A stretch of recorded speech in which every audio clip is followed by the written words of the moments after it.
Hallo meine Lieben, heute habe ich ein Video für euch, wo ganz viele schon sehr, sehr lange danach gefragt haben. Und zwar geht es darum, wie ihr auf dem iPad mit einem Vektorprogramm arbeiten könnt. Und zwar geht es um Vektornator. Genau das will ich euch heute zeigen, euch mal so eine Einführung geben. Es ist kein vollumfängliches Vektornator-Video, ne, das ist nicht mein Ziel, sondern es geht mehr darum für diejenigen, die das eben fürs Plotten, fürs Lasern oder sonstige quasi Bastelsachen verwenden wollen, was ihr da beachten müsstet und naja, wie das Ganze halt einfach funktioniert. Mehr dazu seht ihr gleich nach dem Intro.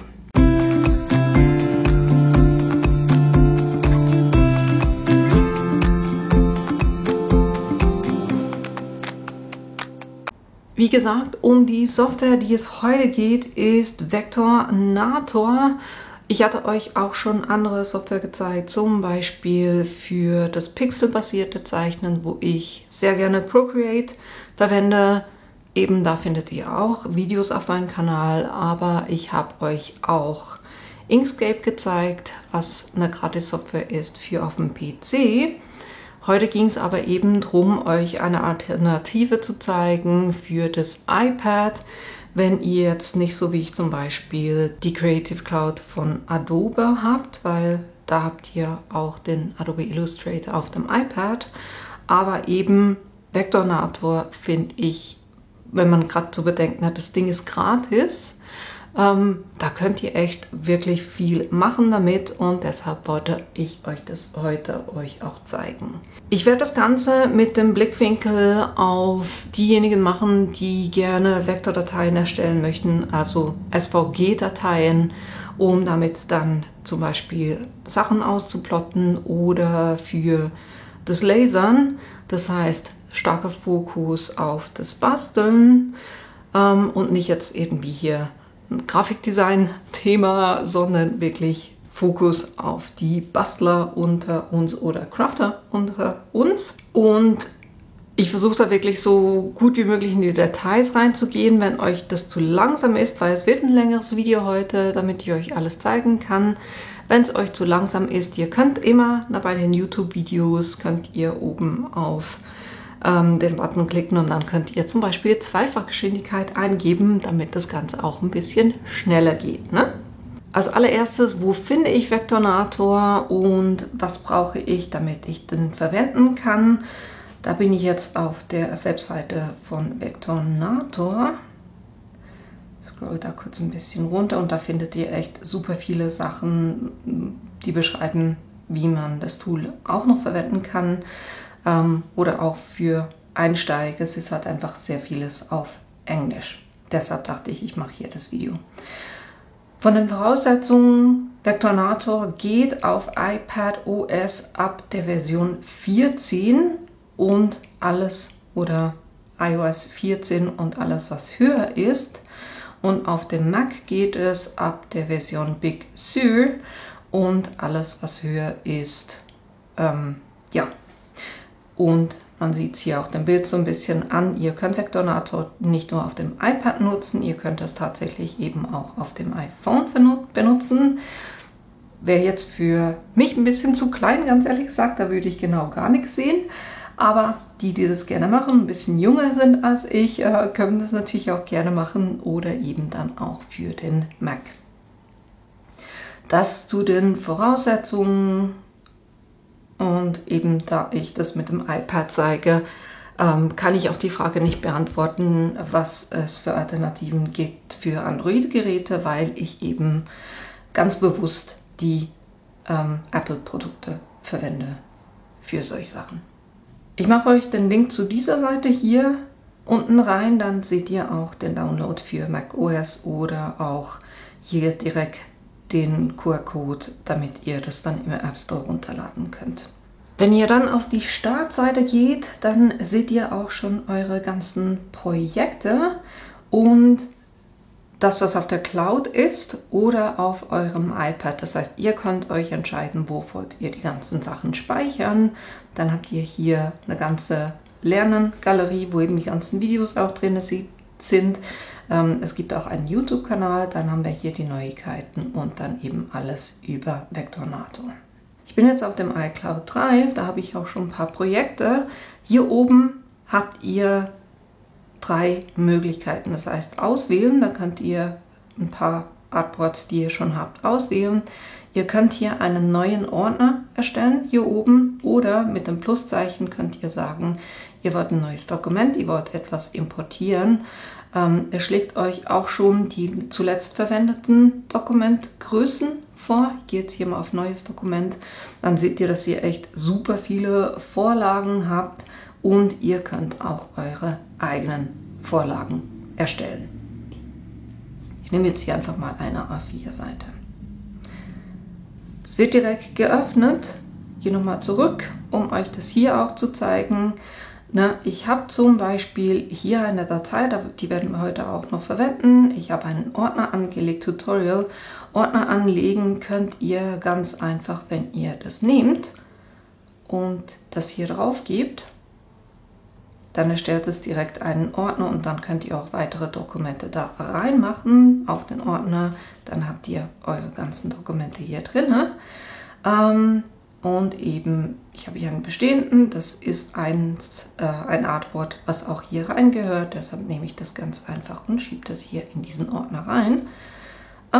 Und dann kann ich hier drauf gehen und habe meine Artboards. Wie gesagt, wenn ihr ein neues erstellt, dann wählt ihr aus, was ihr haben wollt und dann geht es direkt auf den Arbeitsplatz rein. Von den Gesten her, einfach damit euch das nicht verwirrt, zeige ich euch kurz, wie ich es eingestellt habe. Wenn ihr hier auf Einstellungen geht, könnt ihr unter Eingabe selber definieren, ob ihr nur mit Stift zeichnen wollt oder nicht. Ich finde es für mich wesentlich praktischer, weil dann kann ich mit dem Stift zeichnen und die Befehle und Gesten kann ich dann mit der anderen Hand machen. Das funktioniert für mich am besten. Da macht ihr das einfach so, wie ihr das gerne möchtet. Ihr könnt hier auch mit dem Apple Pencil Doppelklick, weil ihr habt hier vorne, wenn ihr da zweimal drauf drückt, habt ihr die Möglichkeit, einen Befehl auszuführen. Ich habe das hier auf aktiviert letztes Tool. Da könnt ihr aber auch rückgängig machen, Änderung wiederholen oder löschen als Eingabe, wenn ihr hier zweimal drauf tippt. Das wollte ich euch einfach kurz zeigen, dass euch das nicht verwirrt, warum es bei mir so funktioniert und dann vielleicht bei euch, wenn ihr reingeht, es nicht ganz so funktioniert. Wenn wir uns den Arbeitsplatz angucken, hier oben haben wir den Titel. Da könnt ihr auch sagen, duplizieren, kopieren, umbenennen, exportieren, nach- und drucken. Umbenennen nennen kann ich jetzt ganz einfach sagen, Tutorial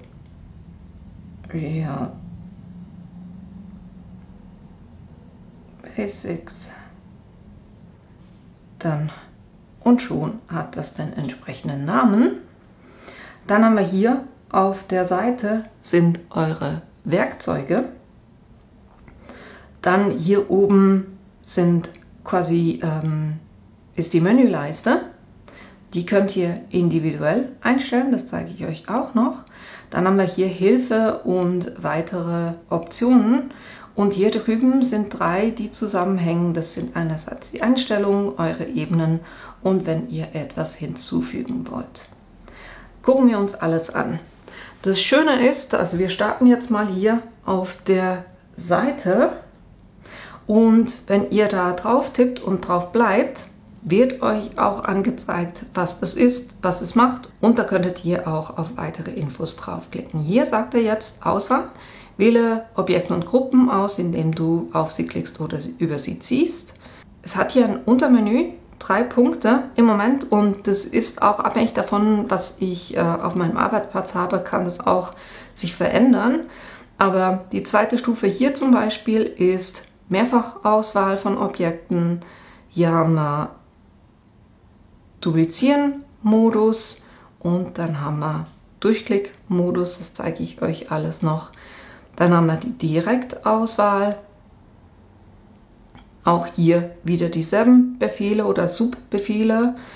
Dann haben wir das Pen-Tool, deutsch genannt Stift. Nächstes auswählen. Dann haben wir hier einen weiteren Stift, um das Freihand zu zeichnen. Dann haben wir den Pinsel. Der funktioniert auch so ein bisschen unterschiedlich. Dann haben wir hier die ganzen Formen. Im Moment ist es ein Rechteck.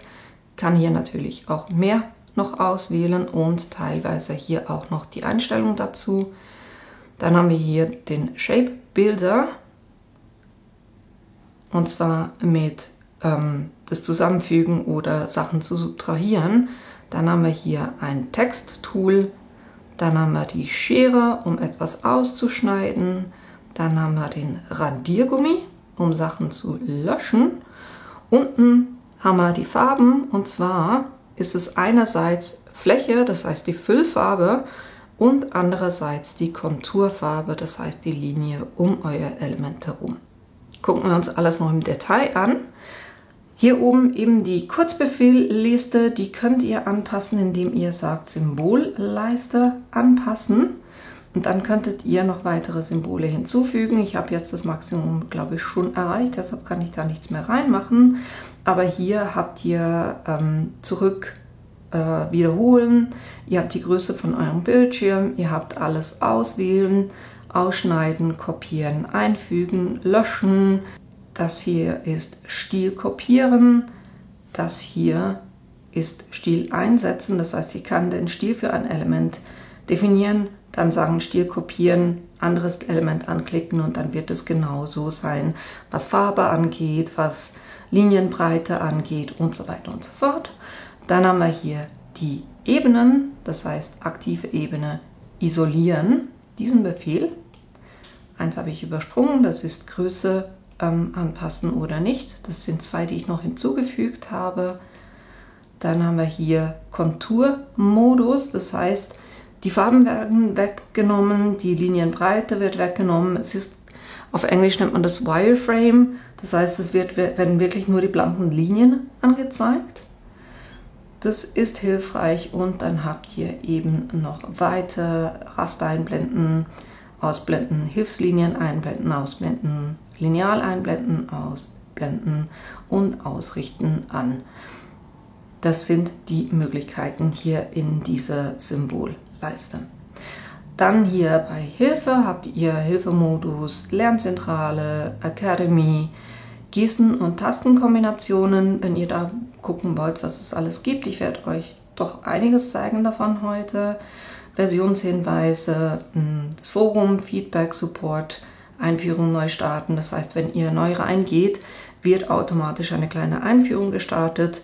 Wenn ihr da durchgeklickt habt und zu einem späteren Zeitpunkt das nochmal angucken wollt, könnt ihr einfach sagen, neu starten und dann macht ihr das. Dann hier drüben weiter eben haben wir die ganzen Stileinstellungen und abhängig davon, was ihr hier markiert habt, sieht es ein bisschen anders aus. Dann haben wir hier die ganzen Ebenen, wo ihr neue Ebenen hinzufügen könnt, die einblenden könnt, sperren könnt, Reihenfolge ändern, alles solche Sachen. Und dann haben wir hier noch das Plus, wo ihr auf Vorlagen zugreifen könnt, auf Fotos zugreifen könnt. Ihr habt auch Symbole, die ihr zur Verfügung habt. Icon Art, das heißt, wenn ich hier zum Beispiel ein Druckersymbol suche, okay, muss Englisch sein, Printer, dann haben wir hier verschiedenste Druckersymbole, die ihr verwenden könntet. Und dann habt ihr noch Unsplash, das sind ganz einfach Fotos, auf die ihr zugreifen könnt. Wenn ich hier jetzt Mond eingebe, hat es verschiedene Fotos, die ich zum Beispiel im Hintergrund verwenden könnte. Ist jetzt nicht etwas, was ich nutze. Das war quasi so die schnelle Übersicht und ich würde sagen, wir starten hier jetzt einfach mit den Werkzeugen. Und zwar nicht von oben runter, sondern ich starte jetzt einfach mal in der Mitte. Und zwar mache ich jetzt gar nichts, sondern nehme nur ein Symbol. Und wenn ich auf die Symbole klicke, seht ihr, dass ihr ein Rechteck habt, ihr habt einen Kreis, einen Stern, dann habt ihr ein Hexagramm, Linie und eine Spirale. Je nachdem, was ihr anklickt, habt ihr hier oben noch Anpassungsmöglichkeiten. Ich bin jetzt hier auf dem Quadrat und kann hier zum Beispiel sagen, den Radius von den Ecken. Das ist ist einfach ein Slider. Das heißt, wenn ich hier jetzt ein Rechteck zeichnen will und ihr seht, ihr könnt die Größe manuell anpassen, wenn ihr mit einem Finger drauf geht, dann wird es proportional vergrößert oder verkleinert.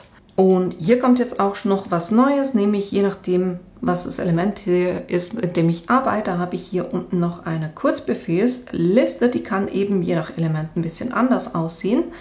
Und zwar habe ich hier Ebenen. Ich füge noch kurz ein zweites Rechteck ein, da macht es ein bisschen mehr Sinn. Jetzt markiere ich die kurz. So, jetzt. Ebenen kann ich entweder drauf gehen und sagen, 1 markieren und sagen, es soll nach vorne oder nach hinten. Ne? Ihr seht, die Reihenfolge hat sich geändert.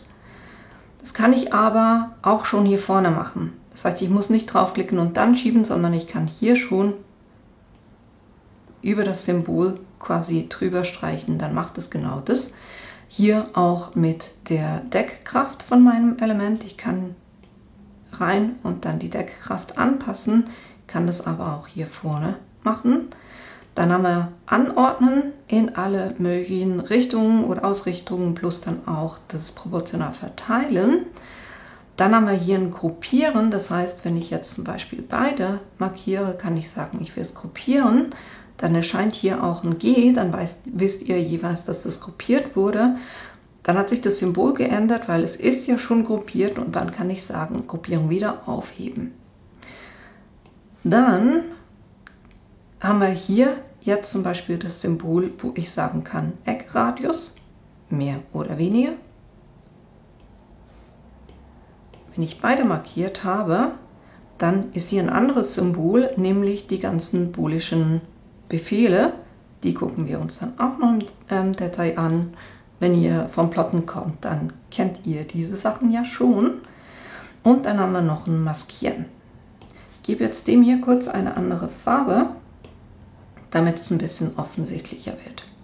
Ich markiere die beiden, gehe jetzt hier auf dieses Maskenbild und klicke drauf. Und jetzt seht ihr, dass ihr von dem einen Rechteck nur noch einen Teil seht.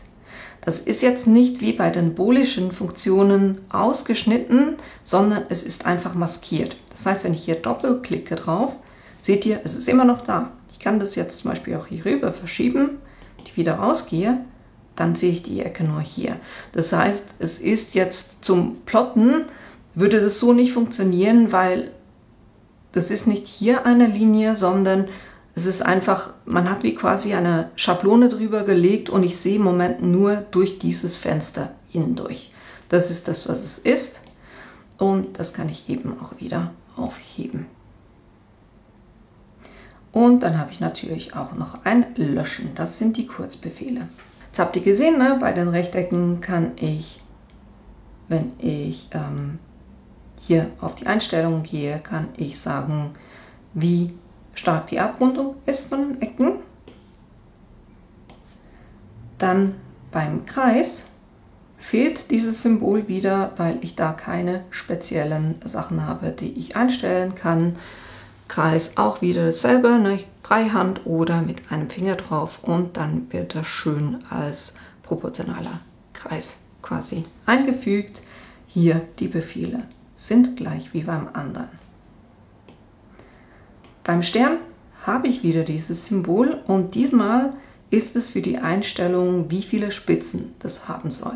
Ich gebe jetzt mal 35 ein und wenn wir uns den jetzt angucken, sind die Kanten ziemlich abgerundet aus. Wenn ich jetzt hier aber die Kontur rausnehme, dann seht ihr das auch ein bisschen besser, dass das hier ein Stern ist mit 35 Spitzen. Ich kann jetzt immer noch hingehen und dem sagen, den Eckradius, das heißt, wie stark soll der innere Kreis, also wie abgerundet das Ganze sein soll. Aber ich habe hier auch das Sternsymbol und jetzt kann ich die Anzahl Punkte immer noch anpassen bis hoch zu 50 Spitzen, runter natürlich nur 3. Also je nachdem, wie ihr das gerne hättet. Was ich vorhin vergessen habe zu sagen, natürlich bei den Symbolen oder bei den Elementen habt ihr auch hier immer die Möglichkeit, das Ganze zu drehen. Freihand, wenn ich mit einem Finger drauf gehe, im 45 Grad Winkel. Und hier unten der grüne Kreis ist quasi zum Verkleinern und Vergrößern in Proportion.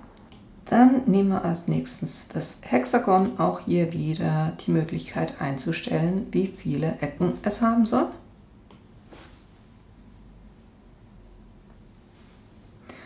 Und das wollte ich euch auch kurz zeigen. Ich mache hier kurz eine ungerade Zahl, machen wir 5. Und je nachdem, wie ich streiche, also wie ich das Element erstelle, wenn ich nach unten gehe, dann seht ihr, dass diese Spitze nach unten zeigt. Wenn ich das nach oben mache, dann zeigt diese Spitze nach oben. Na, hier der Unterschied auch. Und ich könnte hier immer noch eben die Anzahl anpassen, bis es dann irgendwann, Kreis wird es nicht, aber 20 Seiten ist das Maximum. Dann haben wir die Linie. Da könnt ihr ganz einfach eine Linie zeichnen. Da haben wir ein bisschen andere Einstellungen, wie zum Beispiel die Breite von meiner Linie. Weitere Einstellungen gucken wir uns nachher noch an, weil da habe ich noch einen wichtigen Hinweis für euch. Das lösche ich jetzt wieder. Und bei der Spirale können wir einstellen, wie viele von diesen Umrundungen es quasi hat. Ich habe jetzt 98. Hier macht Kontur Sinn, aber Fläche nicht wirklich. Und ich will die Kontur kleiner. So sieht es aus mit 98. Wenn ich runtergehe auf 10, dann sieht es nur noch so aus. Hier der Unterschied. Als nächstes gehen wir zum Pen Tool. Das ist das hier. Und ich mache jetzt hier mal, was machen wir? Machen wir die Linie, behalten wir, Fläche ausfüllen habe ich nicht. Jetzt kann ich mit dem Pen Tool zwei Sachen machen. Ich kann scharfe Ecken machen oder abgerundete Ecken. Also das heißt, ich zeichne einen Pfad dadurch, dass ich drauf tippe. Das ist einmal tippen, hier tippen, dann tippen, dann tippen. Jetzt seht ihr, das werden Spitzen. Wenn ich jetzt aber beim nächsten drauf bleibe und ziehe, auch beim nächsten, dann bekomme ich Rundungen. Das heißt, diese Béziers, hier, die habt ihr übrigens zum Abschließen doppelt drauf, also zweimal drauf tippen, dann schließt ihr den Pfad ab. Und jetzt hier auch zur Auswahl, wenn ich das anklicke, dann ist es hier einfach mein Element, was ich anklicke. Wenn ich aber auf die zweite Auswahl gehe, dann sind es die Ankerpunkte, die ich habe. Und jetzt seht ihr, dass die auch ein bisschen anders aussehen. Wenn ich hier eine der Ecken nehme, dann erscheint hier ringsherum nichts. Wenn ich eine von den Kurven nehme, dann habe ich hier zwei Handles. Und die kann ich jetzt auch manipulieren. Das heißt, ich mache das so groß, wie ich das kann. Ich kann die drehen von der Ausrichtung, ich kann die aber auch breiter machen oder länger machen, dann verändert sich die Form. Wenn ich einen Finger drauf mache, dann kann ich den quasi unterbrechen. Das heißt, der zweite Handle bewegt sich unterschiedlich zum ersten. Jetzt wieder gleichzeitig. Wenn ich zwei Finger drauf mache, dann verschiebt sich das Ganze also beide gleichzeitig im 45 Grad Winkel. Wieder Freihand, wenn ich mit 3 Fingern drauf gehe, dann geht dieser zweite, nur der, auch im 45 Grad Winkel. Das sind so Befehle, die hilfreich sind. Wenn ich jetzt will, also wenn ich jetzt zum Beispiel hier eine Ecke habe, kann ich durch Doppelklicken drauf das zu einer Rundung machen und das auch wieder manipulieren. Das Schöne ist jetzt, wenn ich hier den nehme, das aufbreche, kann ich zum Beispiel solche auf dem Kopf stehenden Wellen machen, ne, das könnt ihr, indem ihr eben diese Parallelität aufhebt. Das sind die Möglichkeiten mit dem Pfad. Und ihr habt gesehen, dieses Untermenü habt ihr natürlich nur, wenn ihr das ganze Element auswählt und nicht bei den Pfaden. Wenn ich jetzt mit dem Pen-Tool eine Linie zeichne, ne, einmal tippen, zweimal tippen, doppeltippen, um das abzuschließen, dann gucke ich kurz, dass das Ganze auch so ein bisschen gerade ist, hilft mir dann so ein bisschen euch das zu zeigen, so in etwa. Ich sehe es nicht genau, weil ich schräg quasi auf mein iPad gucke, damit ihr genug seht. Ne? Jetzt gehe ich hier bei den Einstellungen und mache die Breite, verändere ich und den Abschluss runde ich ab. Weil das war so ein bisschen das, was ich euch zeigen wollte. Wenn man sich jetzt das Element anguckt, dann denkt ihr euch vielleicht, das schneidet jetzt mit dem Plotter hier einfach ringsherum. Das ist es eben nicht, weil das ein Vektorpfad ist und der Pfad ist genau eine Linie, diese blaue Linie hier mittendrin. Wird noch klar, wenn ich auf das Ankerpunkt-Tool drauf gehe oder die Direktauswahl, dann seht ihr, dass das hier ganz einfach eine Linie ist mit 2 Ankerpunkten. Damit ich das hier ringsherum ausplotten kann, muss ich bei den Eigenschaften runtergehen und das zuerst in eine Kontur umwandeln. Weil jetzt habe ich eine Schneidelinie, die ringsherum geht. Na, hier der Unterschied. Also nur weil es so aussieht, als ob es, also ihr könnt nicht nach dem Aussehen gehen, sondern ihr müsst euch wirklich den Pfad angucken, damit ihr wisst, wo dann die Schneidelinie vom Plotter ist. Das ist nicht nur beim Pen-Tool so, sondern das wird dann auch noch bei anderen Elementen so sein. Die zeige ich euch gleich noch. Und eben, na, wenn ich irgendetwas zeichne, hier eine wunderschöne Linie, haben wir hier zwar drüben die Farben und ja, so ein paar einzelne Einstellungen, aber ich kann damit noch mehr machen. Und zwar, wenn ich hier oben auf die Eigenschaften gehe oder Stil gehe, dann habe ich hier noch ganz viele Sachen mehr. Das heißt, ich kann verteilen, wenn es mehrere Elemente sind, Aktionen wiederholen, rückgängig machen. Ich kann das Erscheinungsbild verändern, das heißt den Überblenden-Modus, wenn es 2 Sachen sind, soll es normal sein, soll es multiplizieren, aufhellen, überlagern, ne? Diese Sachen. Dann kann ich hier auch die Deckkraft einstellen von meinem Element. Ich kann hier auch sagen Unschärfe und dann hat das quasi so einen Blur-Effekt. Ich kann sagen, soll die Fläche eine Farbe beinhalten? Wenn ja, welche Farbe sollte es sein? Macht jetzt bei dem nicht so viel Sinn, weil ich keinen geschlossenen Pfad habe. Dann Kontur, eben soll es eine Konturfarbe haben oder nicht. Die Farbe kann ich auswählen. Ich habe hier auch die Pimpette, damit ich eine Farbe irgendwo auf meinem Arbeitsplatz auswählen kann. Hexcode, Alpha-Code, gucken wir uns nach hier drüben noch an. Ich kann die Breite von meiner Linie entweder durch Schieben verändern oder wenn ich hier auf die Punkt drauf gehe, kann ich hier eine fixe Zahl eingeben, zum Beispiel 20 und dann wird es genau 20 Punkte groß. Ich kann sagen, soll es regulär sein, soll es ein Pinsel sein, regulär. Da kann ich zum Beispiel eben sagen, wie die Kante aussehen soll. Soll die scharf enden mit dem Punkt ganz außen? Soll sie rund enden?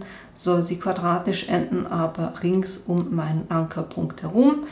Wie soll mit den Ecken umgegangen werden? Sind es Gärungsecken, abgerundete Ecken oder abgeflachte Ecken? Ich kann dem Ganzen auch beim Start zum Beispiel ein Viereck hinhängen, am Ende einen Pfeil hinhängen, ne? Geht auch. Ich mache das jetzt wieder zurück, weil ich keine will. Ich könnte, wenn ich eine Unterteilung eingebe und dann eine Lücke eingebe, da könntet ihr jetzt quasi gestrichelte Linien hinbekommen. Das mache ich wieder rückgängig, weil will ich so nicht haben.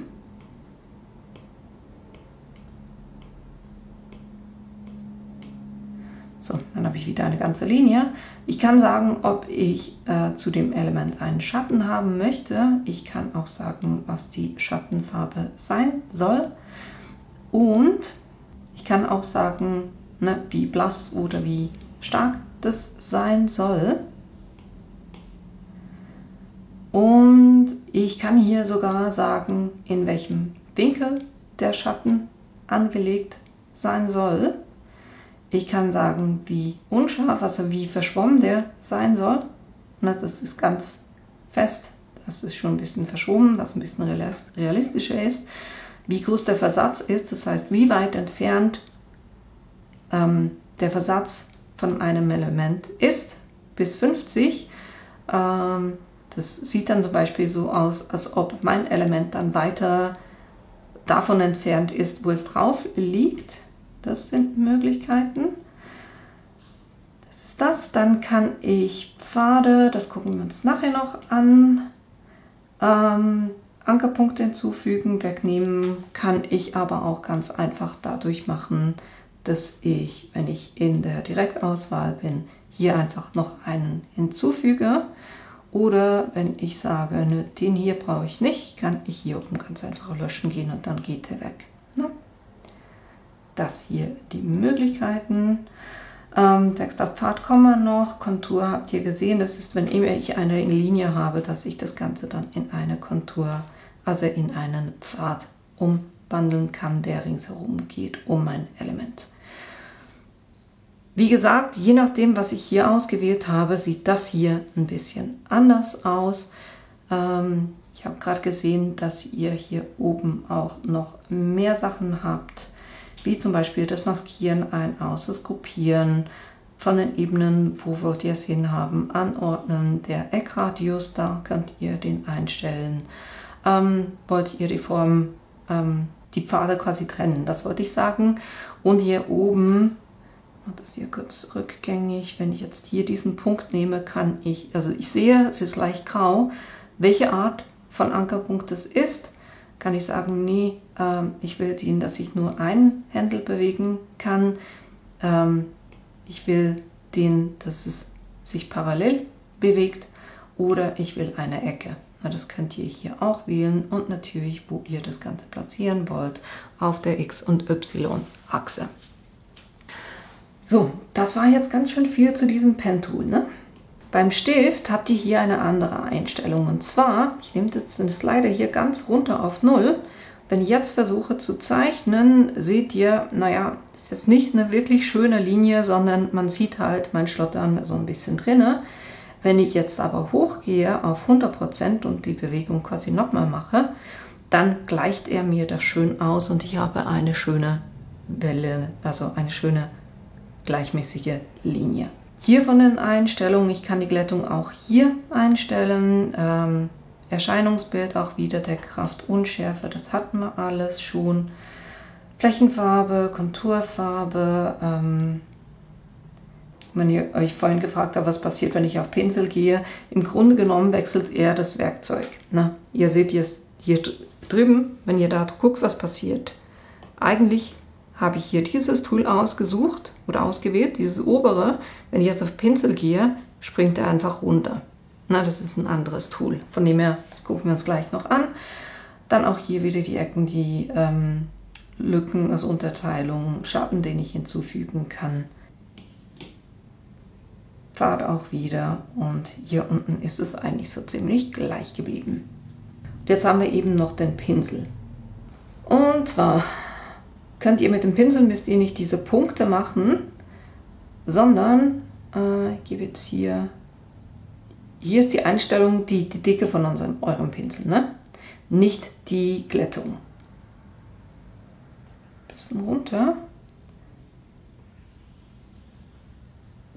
Na, das wäre zum Beispiel mein wunderschönes Element. Wenn ich das dann auswähle, dann seht ihr auch hier die ganzen Befehle, die ihr habt, die sehr ähnlich zu den vorgängigen sind. Was aber anders ist, ich lösche das Element hier kurz, gehe auf den Pinsel und sage jetzt schon, was der dann nachher machen soll. Erstens, ich sage, ich will eine Glättung von 92%. Das ist das eine. Und das andere ist hier, jetzt ist er direkt auf dem Pinsel, kann ich hier Formen auswählen, die der Pinsel haben soll. Ich nehme jetzt mal das hier und dann seht ihr, dass der Pinsel anders aussieht. Das heißt, der startet dick, endet dann dünn. Ich kann das aber auch gleichmäßig nehmen, geht auch. Ich kann den mit abgeschrägten Kanten machen, mehr so wie ein Stabilo-Stift. Und ihr könnt aber auch, wenn ihr auf einem Element seid, immer das noch anpassen und das dann als quasi euer eigenes Element speichern. Und zwar könnt ihr die Rundung definieren, das heißt, wie rund euer Ende ist, den Winkel, den es haben soll, Mindestbreite, das heißt, wenn ich sage, geh nicht tiefer runter als 23%, dann seht ihr, bekomme ich hier nicht die dünne Linie hin, sondern dann endet der auch schon ein bisschen dicker. Ich wieder runter, ob es drucksensitiv ist, das heißt, wie stark ich mit meinem Stift auf den Bildschirm drücke, ist dann die Linie dicker oder weniger dick. Ich kann hier oben das Bild auch verändern, indem ich das mehr zu einer Ellipse mache und dann sieht die Endung quasi auch so ein bisschen anders aus. Das ist es. Und ich habe hier auch noch das Bild von diesem Pinsel. Na, ihr seht, er startet dick und geht dann hier runter, bis es ganz dünn wird. Jetzt will ich aber nicht, dass der so dünn wird bis am Ende, sondern ich hebe den einfach ein bisschen weiter hoch. Dann seht ihr, am Ende wird er nicht mehr so dünn, sondern der bleibt in einer bestimmten Breite. Jetzt kann ich das sichern oder ich kann einfach zurücksetzen, dann geht er wieder auf den Originalzustand zurück. Das sind die Pinselmöglichkeiten, die ihr noch habt. Form hatten wir schon. Was ich hier euch noch zeigen will, ist dieses Symbol. Ich mache hier kurz 2 Formen und bei den Farben, wenn ich hier drauf gehe, kann ich auch sagen, Fläche und Kontur austauschen. Das heißt, es übernimmt die Fläche dieselbe Farbe, die es vorhin in der Kontur hatte und umgekehrt. Das ist switcht quasi. Das heißt, mein Element wird jetzt violett sein. Jetzt kann ich das hier nehmen. Dann mache ich noch ein zweites, damit ihr das gut seht.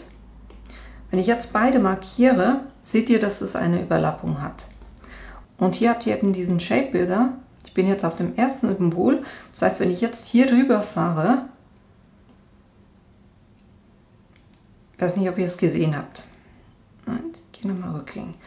Also wenn ich hier von hier auf dieses Feld hier rüber fahre, was ja eigentlich ein Teil von diesem Rechteck ist, dann wird es quasi in dieses Rechteck hier rübergenommen. Macht jetzt bei dem Beispiel nicht so viel Sinn. Ihr seht es dann, wir werden noch andere Elemente machen, wo ich das euch ein bisschen besser dann auch noch zeige. Dann machen wir das gleiche noch mit dem Minus und wenn ich da jetzt hier drauf gehe, wird es ganz einfach gelöscht. Das heißt, hier in der Mitte ist nichts mehr. Jetzt sagt ihr euch vielleicht, das ist ja dasselbe, was ich mit den Boolean-Funktionen machen kann. Von wegen Verschweißen, Abziehen, solche Sachen. Aber hier ist es halt, ihr könnt durch den Stift einfach, wenn ihr, sagen wir, 20 Elemente habt und nur bestimmte Teile davon, bestimmte Überlappungen verbinden wollt, könnt ihr da ganz einfach mit dem Stift entlang gehen und dann wird es zu einem Element, was super ist. Nächstes Element, Schrift. Da gehen wir einfach mal einen Beispieltext ein.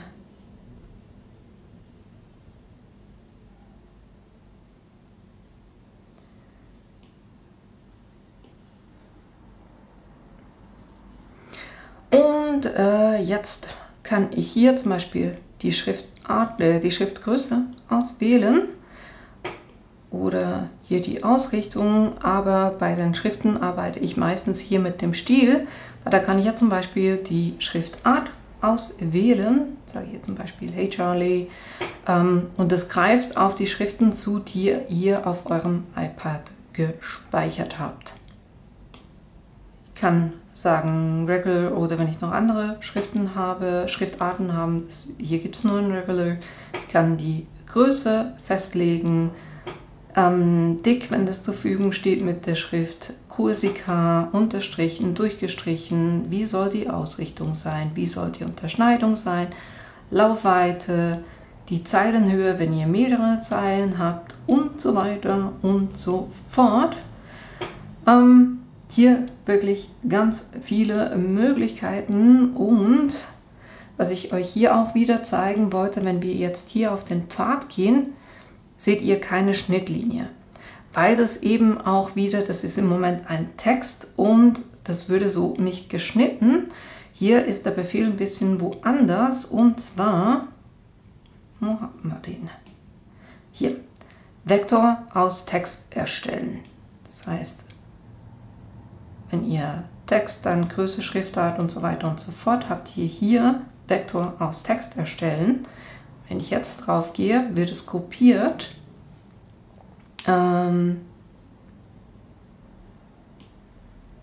Ich hebe jetzt einfach mal die Kopierung auf. Und jetzt seht ihr nämlich auch, die blaue Linie geht direkt um die Buchstaben herum. Wenn ich auf die Direktauswahl gehe, seht ihr, das besteht aus ganz vielen Ankerpunkten. Ne? Das heißt, wenn ihr eine Schrift vorbereiten wollt, um die dann auszuplotten, müsstet ihr die in hier Vektoren aus Text erstellen verwenden. Jetzt, was viele sicher auch wissen wollen, ist, ich kopiere das hier kurz, wie das mit den Glyphen funktioniert. Da gehe ich jetzt vom Stil her kurz auf Bohemian Script. Das ist eine Schrift, die ich von Creative Fabrica habe und da hatte ich auch in Shorts euch gezeigt, wie ihr das mit iFont auf euer iPad installieren könnt. Jetzt gehe ich kurz rüber auf meine App Unicode Character Viewer App, sage da Bohemian Spirit, dann hatten wir Beispiel, das heißt, ihr habt ein großes B oder was ein kleines B, was ja wahrscheinlich ein kleines B, ne? So wie ich mich kenne, von dem her gucken wir mal, was haben wir denn da Schönes. Nehmen wir mal das. Und das kann ich jetzt kopieren und rübernehmen. Das heißt, ich habe das kopiert und jetzt tippe ich auf den Text drauf, markiere nur mein B vom Anfang. War doch groß, ne? Einsetzen und dann ergibt es ein Leerzeichen, ist aber kein Problem. Und jetzt seht ihr, dass ich hier die Glyphe dran habe. Aber es ist immer noch keine Datei, die es dann jetzt so ausschneiden würde, sondern ihr müsst beim Stil Vektor aus Text erstellen machen, dann die Kopierung aufheben und seht ihr hier nämlich auch, dass es hier die Unterschneidung quasi, also die Buchstaben trennen würde. Und da könnt ihr das jetzt ganz einfach machen, dass ihr beim Pfad einfach das verschweißt und dann passt das Ganze zusammen. Und wenn wir uns den Pfad angucken, habt ihr hier ganz viele Ankerpunkte, die dann eben der Plotter verwendet, um das auszuschneiden. Ich kopiere das hier oben kurz nochmal, weil ich noch was anderes machen will. Und zwar Beispieltext, der auf einem Pfad entlang geht. So, könnten wir so machen, aber damit wir das machen können, brauchen wir einen Pfad. Und das können wir zum Beispiel ganz einfach mit dem Pen-Tool machen. Das heißt, ich zeichne mir jetzt hier einfach so ein bisschen einen gewählten Pfad. Abschließen wieder mit einem Doppelpunkt oder zweimal drauf tippen. Jetzt mache ich hier kurz die Breite weniger breit, damit wir da auch was sehen. Und jetzt kann ich den Text zusammen mit dem Pfad markieren und dann kann ich hier ganz unten sagen Text auf Pfad. Na, gucken, was passiert. Zack. Jetzt läuft der Text entlang dieses Pfades. Ich kann immer noch sagen, ne, der Text soll ein bisschen größer sein, damit der ganze Pfad verwendet wird. Wenn er Wenn ihr das dann zu stark macht, dann läuft er auch einfach aus dem Pfad raus.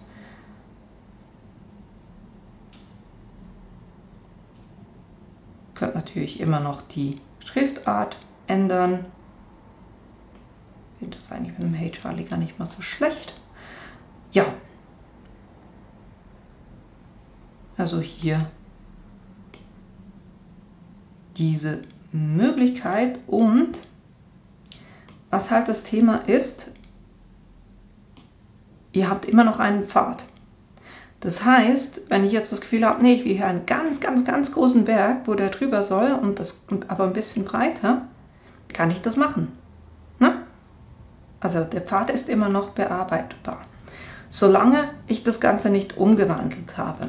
Wenn ich jetzt hingehe und sage, das passt so für mich, jetzt Vektor aus Text erstelle, dann kann ich natürlich den Pfad nicht mehr anpassen. Dann ist es genauso, wie es ist.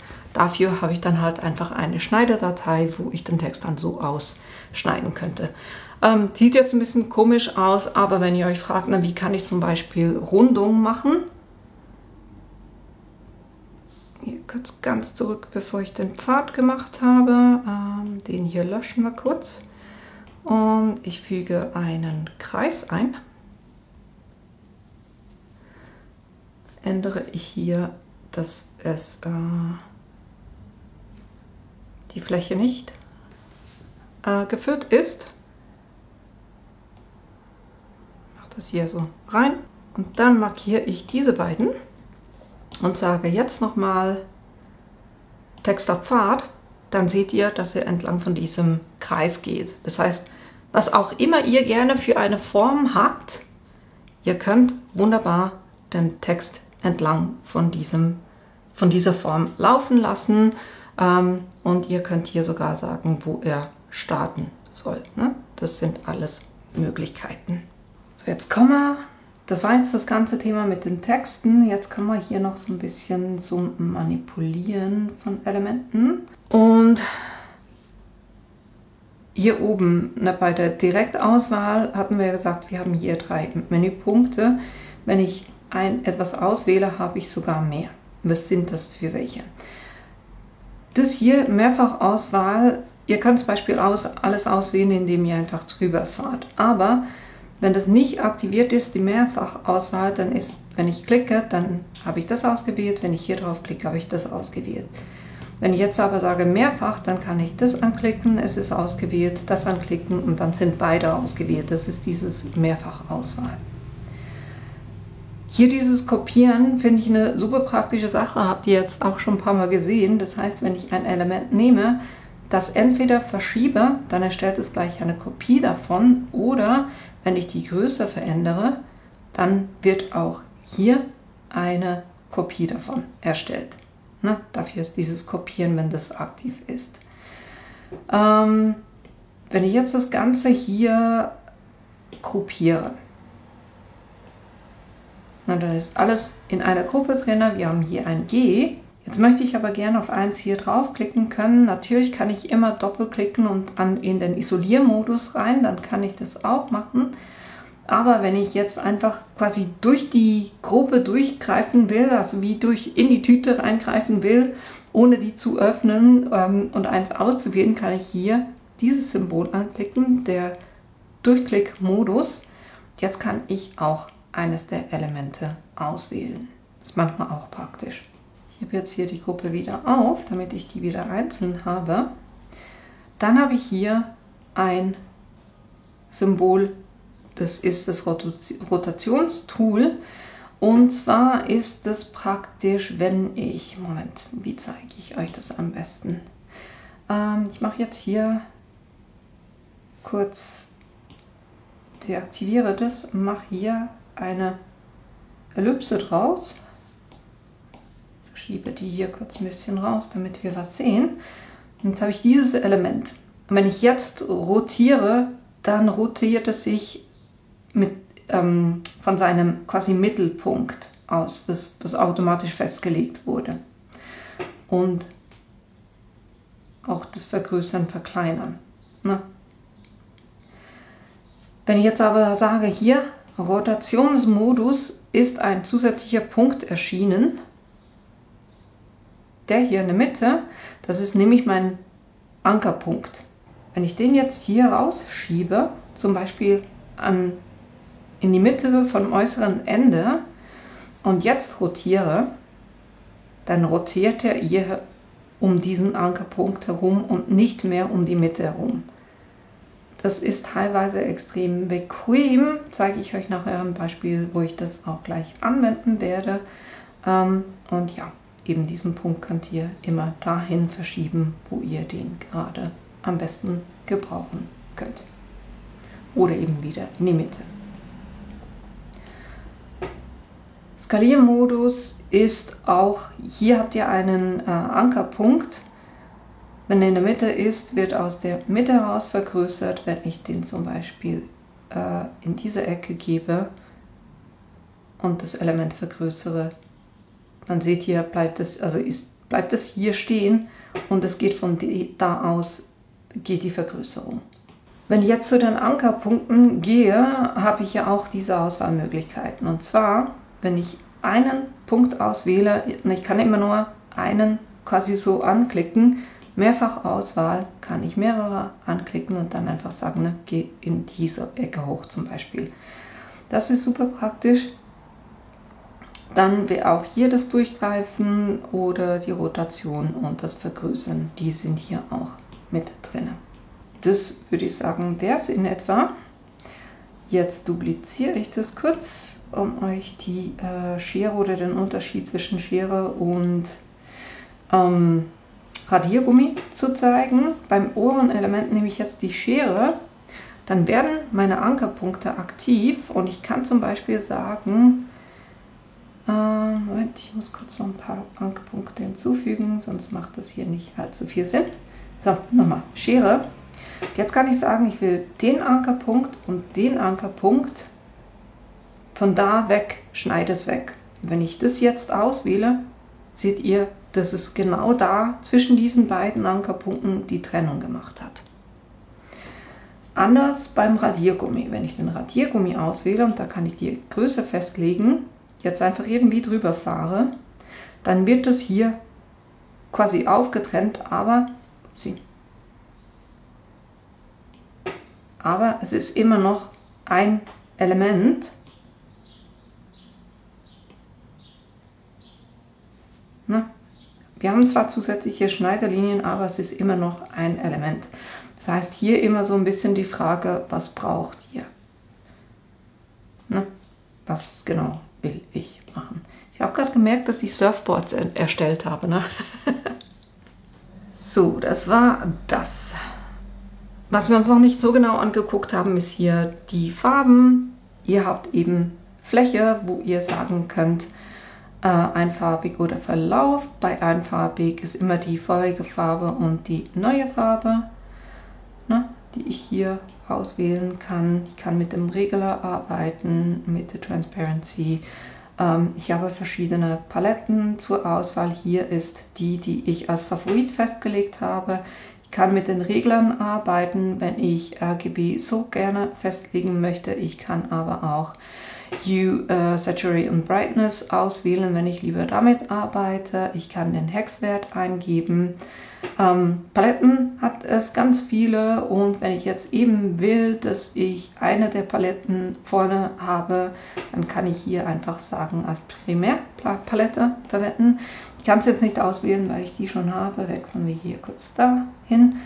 Und wenn ich jetzt wieder zur Auswahl gehe, seht ihr, hier unten habe ich jetzt Ocean Blue. Und da gehe ich kurz wieder zurück zu anderen. Die werde ich nachher noch verwenden. Und dann habt ihr noch Effekte. Aber was ich euch zeigen wollte, weil nämlich das auch extrem cool ist. Ich habe jetzt dieses Element markiert. Kann hier nämlich auch sagen, ich will einen Verlauf. Das heißt, ich kann hier zum Beispiel, da ist es jetzt schwarz, ich kann sagen, ich will von, wir könnten rosa nehmen, ne? Hier, rosa Verlauf zu violett. Und so habt ihr einen wunderschönen Verlauf. Ihr könnt aber auch sagen, ihr wollt einen kreisförmigen Verlauf. Das heißt, in der Mitte ist es violett, außen ist es rosa. Das ist eine Möglichkeit. Ihr könnt auch zusätzliche Regler hinzufügen. Wenn ich jetzt sage, ich will hier gerne, dass er noch zu Orange rübergeht in der Mitte, dann kann ich sagen, wo denn genau das passieren soll. Dann ist jetzt eigentlich schöner hier drüben. Oder ihr könnt auch sagen, also viel früher anfangen mit dem Rosa. Ne? Das sind alles Möglichkeiten, die ihr machen könnt. Ich finde halt einfach diese Gradient-Effekte finde ich extrem cool. Und wenn ihr dann das Element auswählt, habt ihr auch noch mehr Möglichkeiten. Weil jetzt seht ihr hier so eine Linie, die zusätzlich dazugekommen ist, weil jetzt könnt ihr immer noch sagen, ne, wo soll das, also wie stark soll der Verlauf sein und wohin soll der gehen. Also ihr habt hier immer noch, könnt ihr das regeln, auch das Violett noch weiter rübernehmen. Das heißt, hier könnt ihr das individuell nochmal basierend auf eurem Element noch weiter einstellen. Finde ich eine extrem coole Sache. Hilft natürlich fürs Plotten selber nicht so, weil Gradient plotten können wir ja nicht. Aber wenn wir zum Beispiel Sticker machen, ja, kann man damit auch super schöne Hintergründe gestalten. Bei der Linienfarbe eben auch oder Konturfarbe auch sagen ein oder aus. Wir können sagen, übernehmen die Farbe hier. Aber da auch dieselben Sachen mit Regler, Paletten, Effekte, also das geht alles auch. Das zu den Farben eben, ihr habt es im Kurzmenü hier drüben oder ihr könnt immer auch hier eure Einstellungen machen bei den Einstellungen. Gucken wir uns noch kurz die Ebenen an, was ihr da machen könnt. Die ganzen Elemente, die ich jetzt hier habe, werden auf einzelnen Ebenen angezeigt. Nehmen wir der schöne Teil des Surfboards, den ich gerade gemacht habe, den könnt ihr einblenden, ausblenden. Ihr könnt den sperren, das heißt, wenn ich hier jetzt versuche, alles auszuwählen, wird nur der Rest ausgewählt, aber nicht quasi den Teil meines Surfboards, den ich gesperrt habe. Ihr könnt auswählen, sagen und dann mehrere auswählen und damit dann etwas machen. Wieder anklicken, um die Auswahl aufzuheben, eben sperren, entsperren. Wenn ihr so rüber geht, ist es ein Auswählen. Wenn ihr so rüber geht, ist es, also könnt ihr exportieren oder löschen. Ihr könnt eine neue Ebene hinzufügen oder auch ein neues Artboard. Wir nehmen jetzt zuerst mal die Ebene. Dann haben wir hier oben eine neue Ebene. Ich kann zum Beispiel sagen, ich will den Kreis hier, den will ich hier oben haben und den hier eigentlich auch. Also angucken, dann sind die beiden jetzt hier auf der Ebene. Natürlich kann ich die Ebene auch immer umbenennen. Ne? Das geht alles und bei den Ordnern kann ich auch noch duplizieren. Das geht auch. Ja, ich würde sagen, das wäre so, was es zu den Ebenen zu sagen gibt. Dann haben wir hier noch eben das Einfügen von Vorlagen, Fotos, Symbolen, Icon Art, Unsplash. Das zeige ich euch jetzt nicht, weil wir wollen ja unsere eigenen Sachen kreieren und nicht andere Sachen einfügen. Deshalb lasse ich das jetzt einfach mal aus. Gesten habe ich euch, glaube ich, so, also ne, wie man das am iPad kennt. Ne? Ihr seht, ich mache mit 2 Fingern, kann ich rotieren, reinzoomen, rauszoomen. 2 Finger ist rückgängig, 3 Finger ist wiederholen. Ich kann natürlich die Elemente auch immer fassen und die dann verschieben. Das geht, aber das mache ich dann eher mit meiner Hand. Und wenn ich jetzt gucke, ne, ich bin jetzt zum Beispiel aus der Auswahl, jetzt gehe ich runter zum Kreis. Und wenn ich jetzt auf meinem Pencil zweimal drauf tippe, müsst ihr gucken, was passiert. Na, ist wieder rauf zur Auswahl. Das heißt, er geht immer zum letzten Befehl quasi zurück, wenn ich hier zweimal drauf tippe. Aber eben, wie gesagt, das ist das, was ihr selber einstellen könnt, was er da machen soll. Wenn ihr noch mehr Gesten sehen wollt, könnt ihr hier bei der Hilfe auf Gesten und Tastenkombinationen gehen und dann wird euch wirklich das Ganze gezeigt. Nochmal. Ne? was ihr da machen könnt. Kommen die ganze Zeit noch Sachen in den Sinn, die ich euch noch nicht gezeigt habe. Kurz 2 Kreise. Einen machen wir violett. There we go.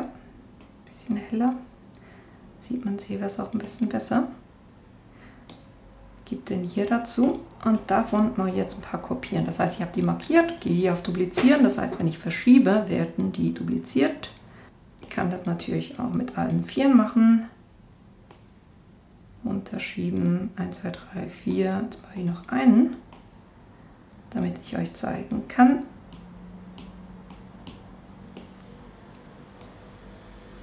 Die Boolean-Befehle. Das erste, hier Boolean vereinen, kennt ihr, wird es miteinander verschweißt. Beim zweiten Befehl subtrahieren wird das obere vom unteren abgezogen. Beim dritten Schnittmenge wird nur die Schnittmenge beibehalten. Das heißt, da wo sie die beiden überschnitten haben. Bei der vierten ist es teilen. Das heißt, alle Bereiche werden beibehalten, aber sie werden geschnitten. Das heißt, sie sind als Einzelteile verfügbar. Und beim letzten haben wir noch ausschließen. Das heißt, da wo ich eine Überlappung habe, das wird weggeschnitten. Die hatte ich euch noch nicht gezeigt, die Booleans. Dann haben wir auch noch Hilfslinien. Wenn ich hier zum Beispiel sage, Raster einblenden, habe ich ein Raster und dann kann ich sagen, das soll sich am Raster ausrichten, wenn ich etwas mache. Das heißt, wenn ich jetzt mit dem Pen-Tool zeichne, versucht er sich hier quasi an diesem Raster zu orientieren. Dann Hilfslinien ausrichten ist aktiviert, aber das macht im Moment noch gerade nicht, weil meine Hilfslinien, ich habe noch gar keine. Ich habe es zwar eingeblendet, aber ich habe noch gar keine gemacht. Und zwar, kurz Raster ausblenden, dann sehen wir die nämlich auch ein bisschen besser. Ich habe hier ringsherum den Lineal. Den könnt ihr auch ein- oder ausblenden. Und wenn ich dann auf den Lineal drauf tippe, kann ich massiv viele Hilfslinien hinzufügen auf beiden Achsen. Kann die auch immer noch verschieben.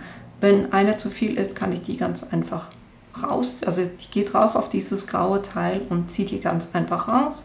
Ich kann immer sagen, ob ich die angezeigt haben will oder nicht. Das heißt, wenn ihr da sehr genau irgendwo arbeiten wollt und etwas platzieren wollt, sind die auch jeweils hilfreich.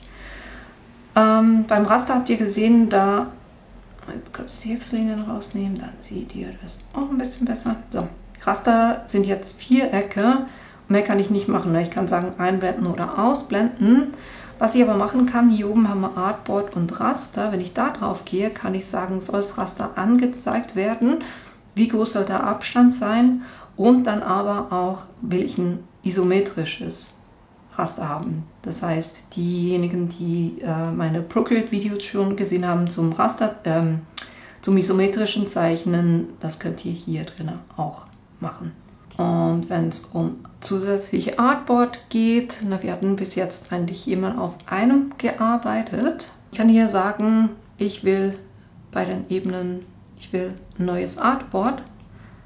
Und dann kann ich immer noch auswählen, was für eins will ich oder will ich eine eigene Vorlage erstellen.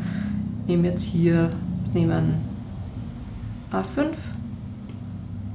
Dann seht ihr, dass ich ein zweites Artboard habe, mit dem ich arbeiten kann. Das heißt, in einem File drin kann ich auch mit verschiedenen Artboards arbeiten. So, wenn mir jetzt diese beiden Sachen extrem gut gefallen würden, kann ich das jetzt natürlich exportieren. Und zwar kann ich hier drauf gehen und sagen, exportieren nach. Und zwar als Zeitrafferaufzeichnung, AR, als JPEG-Datei, als PNG-Datei, als TIFF-Datei, als PDF-Datei und eben extrem wichtig, SVG-Datei. Das heißt, ihr könnt hier, wenn ihr alles so eingestellt habt, dass ihr wirklich die Schnittlinien von euren Elementen habt, könnt ihr das als SVG-Datei exportieren und es dann auf euren Cricut Design Space wieder reinnehmen. Und ihr könnt es sogar nach Adobe Illustrator exportieren. Jetzt, was ist, wenn ich etwas in Procreate gezeichnet habe und das gerne nachzeichnen lassen möchte? Kann ich hier sagen Plus, importieren, Datei auswählen. Habe ich jetzt einfach ein PNG ausgewählt, nämlich ein Bild, also das heißt eine Pixel-Datei. Und wenn ich das jetzt anklicke, ich kann jetzt hier nicht sagen, zeig mir die Pfade an, weil es hat keine Pfade. Es ist eine Big Pixel-Datei, aber ich habe hier unten mehr Möglichkeiten. Und zwar ist eines davon das Nachzeichnen, das heißt das Auto-Trace. Jetzt manchmal, wenn ich hier Fotografie auswähle und sage Auto-Trace, dann macht der nächste, sagt, Formen wurden nicht erkannt, weil es ganz einfach die falsche Art quasi ist. Jetzt gehe ich nochmal drauf und ich weiß hier bei dem, wenn ich auf, was war Skizze, glaube ich, dann sollte es gehen. Weiß ignorieren, vereinfachen könnte ich, Bildquelle behalten könnte ich kann den Kontrast einstellen, die Komplexität, dann sagen Auto-Trace. Und da könnt ihr so ein bisschen mit den Einstellungen spielen, aber per se, wenn ich das jetzt angucke, jetzt ist es eine Vektordatei, weil jetzt habe ich ganz viele Ankerpunkte, die diesen Pfad definieren. Ne? Das ist die Möglichkeit, wie ihr etwas autotracen, das heißt nachzeichnen könnt. Und wenn ich jetzt aber eine SVG-Datei habe und die importieren möchte, kann ich auch sagen importieren, Datei auswählen. Dann habe ich hier eine Datei, die ich als SVG-Datei gespeichert hatte, weil das habe ich mit dem Adobe Illustrator gemacht. Aber dasselbe gilt natürlich auch mit den Dateien, die ihr zum Beispiel von sagen wir, Creative Fabrica, wenn ihr da eine Datei weiter bearbeiten wollt, noch Elemente hinzufügen wollt, dann könnt ihr die so importieren. Die PSE-Dateien, also alles, was für Photoshop ist, das geht nicht, aber wenn ihr SVG-Dateien habt, die funktionieren. Also hier seht ihr ganz viele Pfade. Bildfilm Plotter ein bisschen der Horror, weil es doch sehr, sehr, sehr viele Ankerpunkte sind. Aber nun ja. Und das Schöne halt an Vektorgrafiken ist, ihr könnt hier jetzt so viel größer und so viel kleiner machen, wie auch immer ihr wollt. Ihr verliert keine Qualität. Mit den Pixel-Dateien ist es ja so, wenn ihr die versucht ganz groß zu machen, dann kann es sein, dass es unscharf wird, weil ihr nicht genügend. Das Bild besteht ja aus ganz, ganz, ganz vielen quasi Vierecken, die aneinandergereiht sind und dann mit Farbe gefüllt sind. Und wenn ihr das zu stark vergrößert, kann es sein, dass ihr nicht mehr genügend, also dass die einfach zu groß sind und ihr dann unscharfe Kanten seht.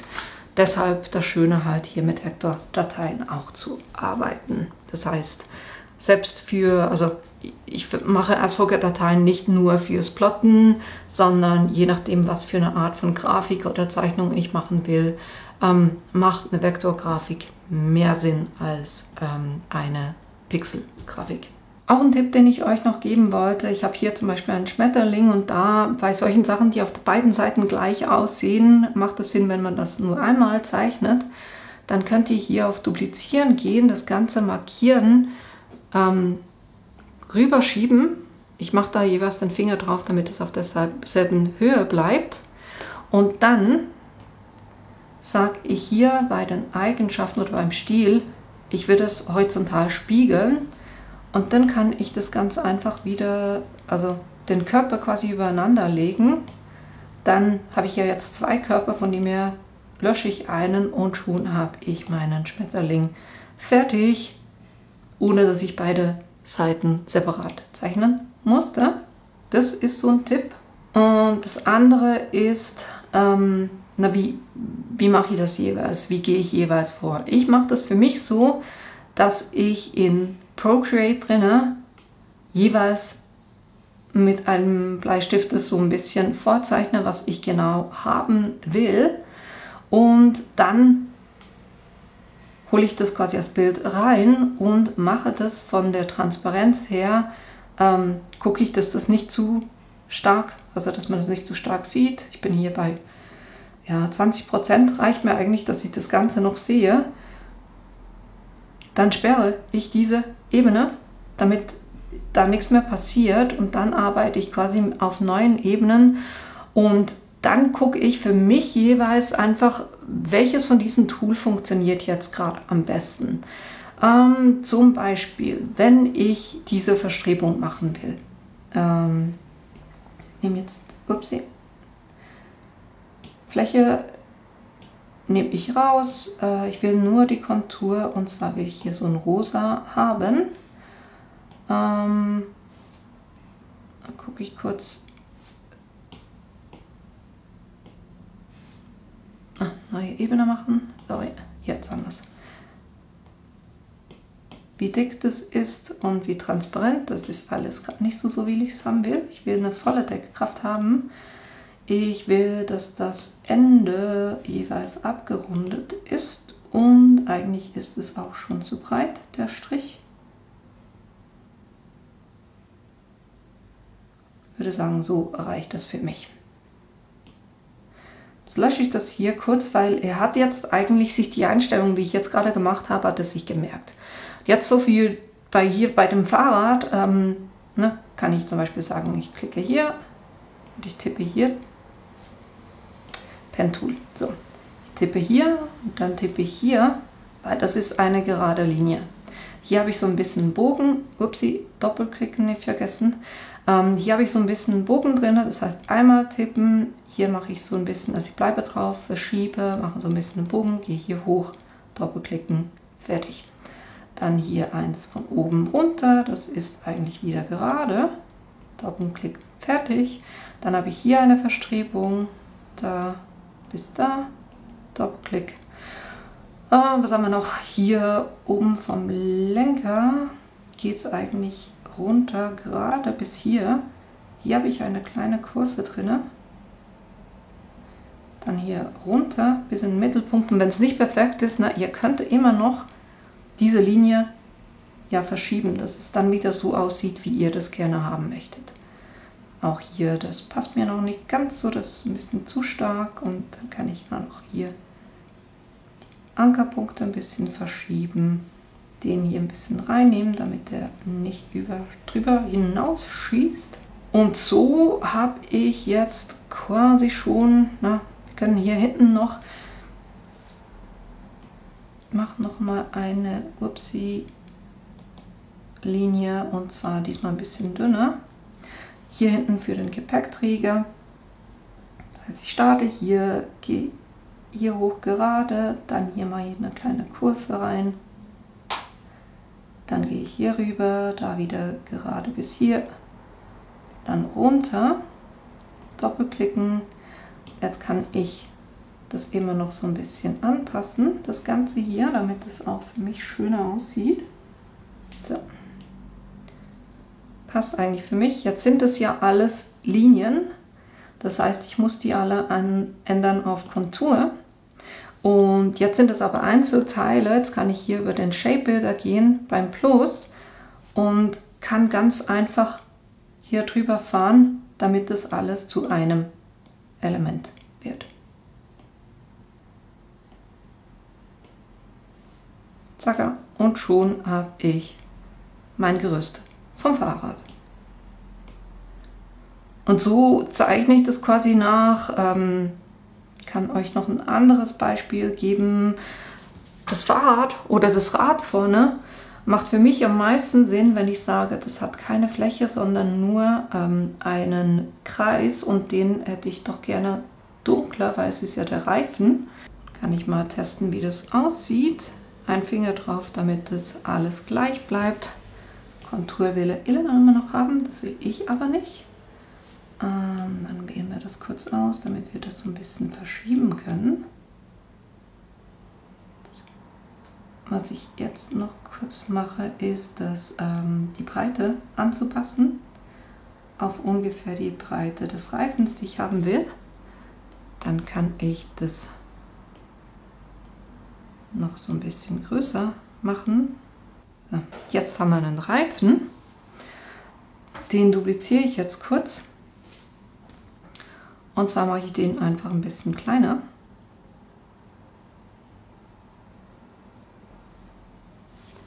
Ändere da die Farbe in ein hellgrau, weil das soll so ein bisschen metallisch sein. und ändere auch die Breite, weil das soll natürlich nicht so dick wie der Reifen sein. So, dann kann ich das noch ein bisschen verschieben, ohne das zu kopieren.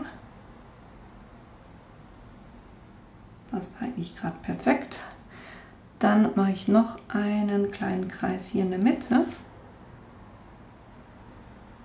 Wirklich nur ganz klein. Hier ändere ich kurz die Einstellung Fläche und Kontur tauschen. Wunderbar. Und jetzt wähle ich alle 3 aus und sage einfach mal ausmitten. Horizontal und vertikal. So. Und was ich jetzt machen will, sind die Spikes, also quasi die Drähte. Und da nehme ich die Linie Mitte nach draußen. Jetzt haben wir es. Und jetzt hatten wir ja das von wegen Ankerpunkte und Drehen. Das heißt, ich gehe hier drauf, sage hier drehen und dann nehme ich meinen Ankerpunkt hier runter. Jetzt sage ich duplizieren, weil jetzt kann ich ganz einfach hier entlang gehen. Ein Spike, nächstes Spike, nächstes Spike, nächstes, nächstes. Einfach immer wieder loslassen, dann wird die Kopie erstellt. Nächstes, nächstes, nächstes.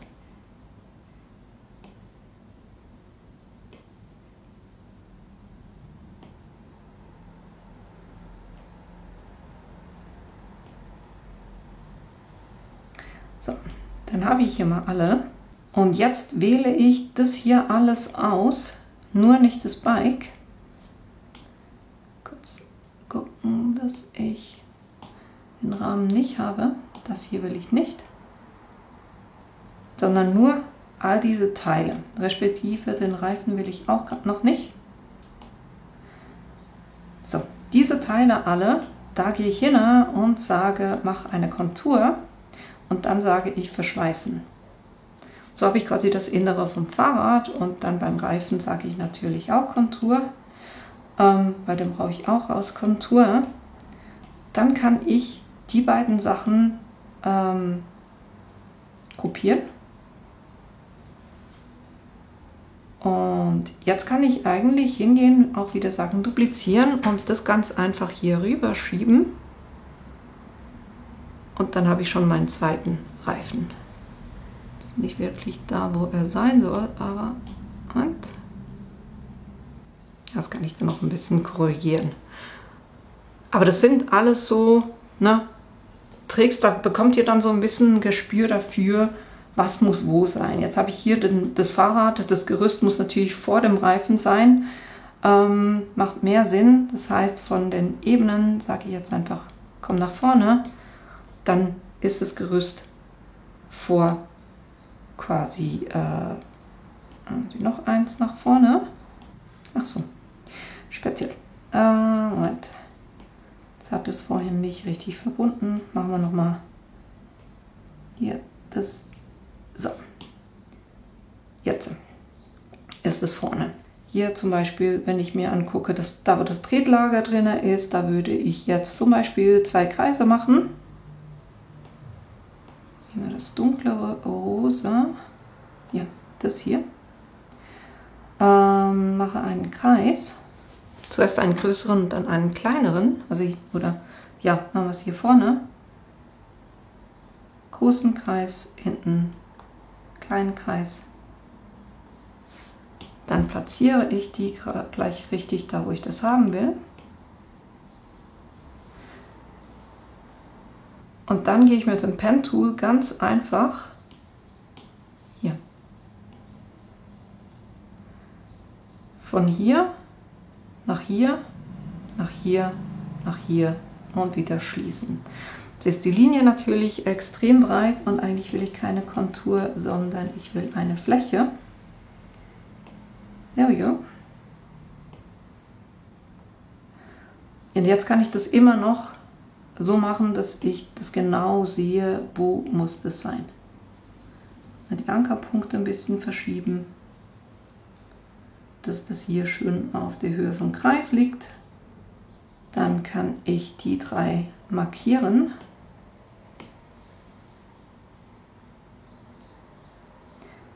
Und die hier auch wieder verbinden.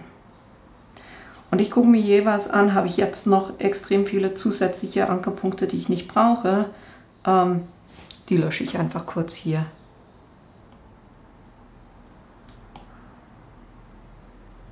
Bei einer reicht in der Regel. So. Wenn ich jetzt dasselbe Element haben will, ein bisschen nach innen versetzt, gehe ich ganz einfach auf den Versetzen-Pfad. Und zwar nicht nach außen, sondern ich gehe in den Minusbereich nach innen. Na, so sage Versetzen-Pfad erstellen und gebe dem ganz einfach eine andere Farbe. Dann habe ich das auch schon. Noch das letzte, was ich euch zeige, und dann höre ich aber auch auf, ist zum Beispiel hier vorne habe ich ja dieses Schutzblech. Das ist ein halber Kreis. Also mache ich einen Kreis und zwar nur mit Kontur ohne Füllung.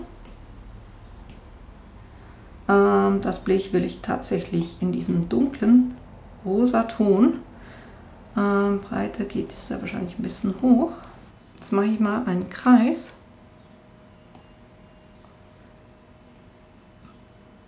Dann kann ich den immer noch anpassen. Ich denke, von der Breite her stimmt's, aber ich brauche jetzt nicht einen ganzen Kreis. Und jetzt kommt wieder diese Schere zum Einsatz, wo ich einfach sagen kann, hier schneiden, gut ist, den unteren Teil weglöschen. Dann habe ich nur noch den oberen Teil, weil ich hier schon gesagt habe, ich will abgerundet haben, passt das eigentlich relativ gut. Aber ihr seht jetzt hier auf der Seite drüben, würde bei mir das Schutzblech ein bisschen weiter runter gehen. Deshalb rotiere ich das hier kurz ein bisschen und bringe das in die richtige Position, dass das stimmt. Kann das immer noch ein bisschen nach draußen schieben. Selber hier. Dann passt es für mich eigentlich schon besser. Jetzt kann ich das hier auch wieder duplizieren und also quasi nach hinten verschieben. Und hier will ich es ja ein bisschen anders haben. Das heißt, es soll hier, es soll hier auch über dem Reifen sein, aber hinten ist es mir eigentlich zu lang. Und anstatt hier den Punkt jetzt zu löschen, mache ich das ganz einfach so, dass ich einen zusätzlichen Punkt einfüge, wo ich denke, vielleicht sogar höher, hier oben.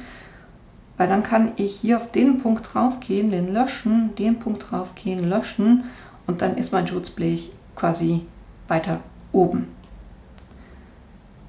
Natürlich muss ich jetzt auch wieder bei denen sagen, es soll das Ganze in eine Kontur umwandeln.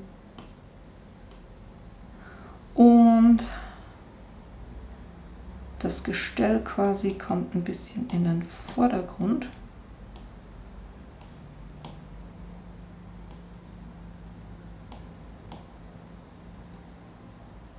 Und dann sind die beiden kommen auch in den Vordergrund. So.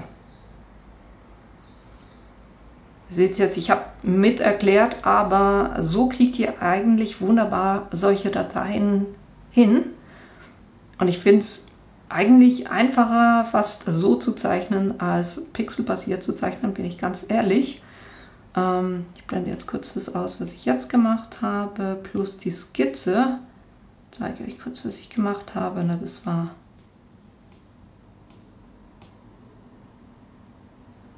hier das Flower Bouquet. Das war quasi das, was ich vorher gemacht habe.